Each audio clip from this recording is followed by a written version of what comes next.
Salut mes madrilènes, salut mes merengues, salut mes galactiques, j'espère que vous allez tous très bien. Je suis ravi de vous retrouver pour cet avant-match de Ligue des Champions face à Dortmund pour la troisième journée de Ligue des Champions. Et après la victoire de ce week-end face au Celta Vigo, on s'apprête à enchaîner sur une grosse semaine avec la rencontre de mardi soir et le Classico ce week-end au Camp Nou. D'ailleurs, je m'étais un peu chauffé en disant que si jamais le Barça se faisait accrocher par Séville, avec un peu de chance, si on faisait un gros match chez eux, on aurait pu passer devant, etc. Bon, j'ai aussi dit que j'y croyais pas vraiment et j'ai eu une fin parce que justement, ils les ont éclatés 5-1. Ils sont sur la continuité de leur début de saison et franchement, ce week-end s'annonce dur de sa mère. Après, on aura tout le temps de parler du Classico une fois le match face à Dortmund passé, donc autant se reconcentrer sur celui-ci. Alors, Real Madrid-Dortmund. Bon, on a face à nous l'affiche de la dernière finale de Ligue des Champions avec des Allemands qui vont sûrement vouloir prendre leur revanche. D'autant plus qu'ils ont assez bien débuté leur campagne européenne contrairement au championnat où ils soufflent le chaud et le froid en étant 7ème sans pour autant être non plus totalement distancés. Mais en Ligue des Champions, pour eux, c'est 2 matchs, 2 victoires avec un bon score 3-0 face à Bruges et surtout un festival 7-1 face au Celtic qui leur permet d'être pour le moment à la première place du classement général, ce qui n'est pas à négliger. Même si bon, le Celtic et Bruges, ce n'est pas non plus un exploit de les avoir battus. Après je parle, mais je ne pensais pas qu'on allait perdre contre Lille. Donc bon, à ne tout de même pas minimiser, surtout que comme j'ai dit, ils vont venir avec la rage au ventre, alors que nous on est fin octobre et on se cherche encore. Dans le jeu, ce n'est toujours pas ça, ce n'est toujours pas rassurant, on galère à s'imposer contre toutes les équipes, même les plus abordables, du coup chaud demain. Après, si on en revient sur les derniers résultats de Dortmund, on peut voir que cette année, ils ont quand même du mal à l'extérieur, avec certes une victoire, comme on a dit, face à Bruges, et une autre anecdotique en Coupe d'Allemagne contre une D3 ou une D4. Mais depuis le début du championnat, c'est un nul et 2 défaites, avec une grosse fessée face à Stuttgart, et une défaite 2-1 face à l'Union juste avant la trêve. Alors que nous, certes, on n'est pas fabuleux dans le jeu, loin de là, mais on gagne à domicile, on est sur 100% de victoire cette année, et même pour aller plus loin, je ne pourrais même pas vous dire à quoi remonte la dernière défaite à domicile.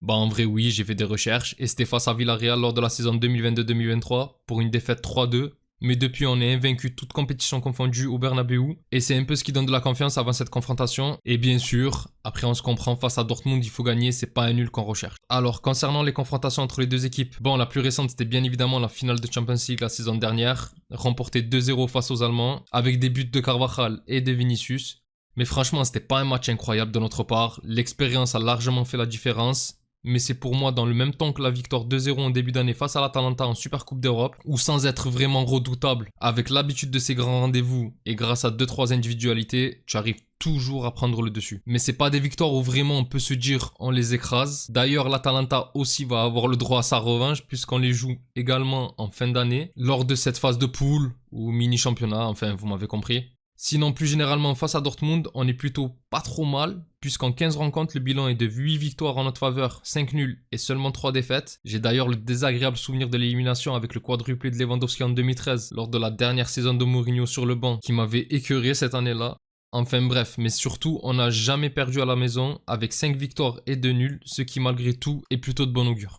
Alors concernant le 11 probable, bon déjà je pense que plus jamais on ne jouera avec Tchouaméni, Militao et Rudiger dans une défense à 3. C'était chaotique samedi soir, je pense qu'Ancelotti l'a compris. Il prendra zéro risque face à Dortmund et il faudra plus se pencher sur un 4-4-2 comme ces dernières semaines ou un 4-3-3 classique, même si je pense que la préférence du tacticien italien ira sûrement sur le 4-4-2. Malgré tout, je suis un forceur, moi je kiffe Rodrigo, j'ai envie de le voir titulaire, d'autant plus que c'est le monsieur Ligue des Champions et du coup je pars sur un 4-3-3. Avec bien entendu Courtois au cage, qui a été incroyable ce week-end. La ligne défensive, avec Ferland Mendy à gauche, qui a été ménagé face au Celta, afin de privilégier Fran Garcia en piston plus offensif que le français. La charnière, Rudiger Militao, et logiquement Vasquez à droite. Bon, là pour le coup, c'est pas le plus rassurant, mais comme on avait dit lors de l'avant-match face à Vigo, c'est le remplaçant naturel de Carvajal, et du coup, je pense vraiment qu'Ancelotti va le privilégier. Devant eux, Tchouaméni pour l'équilibre, même si je préfère Kamavinga. D'ailleurs, si jamais il y a un milieu à 4, c'est sûrement lui qui sera rajouté. Avec devant lui, bien sûr, les valeurs sûres Bellingham et Valverde. Et enfin en attaque, le trio Choc, Vinicius, Mbappé et Rodrigo. Et je suis presque sûr que si Rodrigo joue, il marquera demain. Bon, vu que je suis trop fort en transition, on passe à la partie prono du match. Où bien sûr, je pronostique une victoire du Real dans un match qui sera compliqué, mais où on va réussir à s'en sortir un peu à l'image de celui face à Stuttgart, même s'il ne faudra absolument pas jouer de la même manière. On a été horrible sur cette rencontre, et arrivé à un moment comme face à Lille, ça ne suffira plus. Tu vas te faire rattraper par ton manque de jeu et la bouillie que tu proposes. Et enfin, pour les buteurs, je vois bien du coup Rodrigo, comme j'avais dit. Et pourquoi pas Kylian Mbappé, le kiki de Bondy, encore et toujours sur sa lancée. Et avec également un but de Vinicius ou une mine de Valverde pour une victoire 3-1. Après, j'aimerais bien aussi que Bellingham ouvre son compteur. Donc à voir. Enfin bref mes galactiques, c'est tout pour moi pour cet avant-match. Dites-moi vos pronoms en commentaire si la vidéo vous a plu. N'hésitez pas à liker et à vous abonner, c'est très important pour la chaîne. Et je vous remercie beaucoup pour ça. Vous, ça vous fait des vidéos sur le Real en plus. Et moi de mon côté, ça me permet de donner de la visibilité à la chaîne. Pour les autres, je vous donne rendez-vous après le match face à Dortmund. Et j'espère la victoire. D'ici là, je vous souhaite une excellente journée ou soirée selon l'heure à laquelle vous regardez la vidéo. Prenez tous soin de vous et encore et toujours, hasta le final, vamos Real. Salut!